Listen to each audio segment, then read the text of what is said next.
On the 7th anniversary of my marriage, I received a pregnancy test report. Just as I was about to share the joy with my husband, I was involved in a car accident.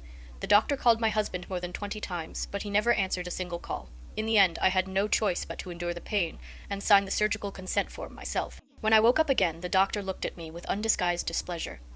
"Miss McAllister, our system shows that you are single.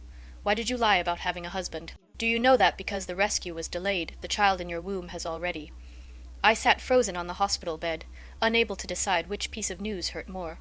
Trembling, I placed a hand over my abdomen. The child who had just reached 10 weeks was gone, silently, completely. My eyes burned red as I stared at the doctor in disbelief. "I've been married for 7 years. How could I possibly be single? Your hospital system must be wrong."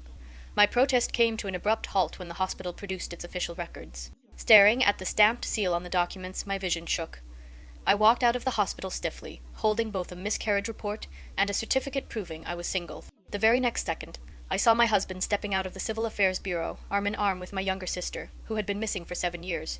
He had his arm around her shoulders, their intimacy unmistakable. The red marriage certificate in their hands stabbed painfully into my eyes.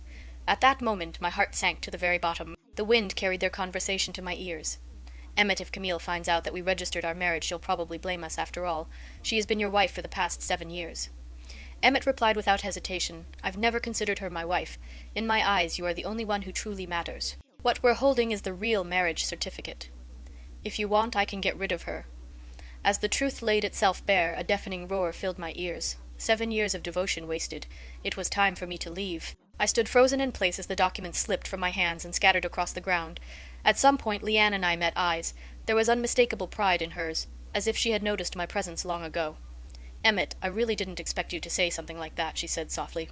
"I thought you no longer cared about me. 7 years ago at the wedding, I wasn't ready, so I chose to run away. I never imagined that you would still love me so deeply." Overwhelmed with emotion, Leanne began to cry.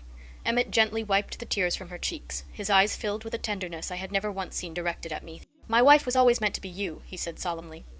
"Even when you left me 7 years ago, I never blamed you. Not for a single moment." After saying that, Emmett lowered his head and kissed Leanne deeply.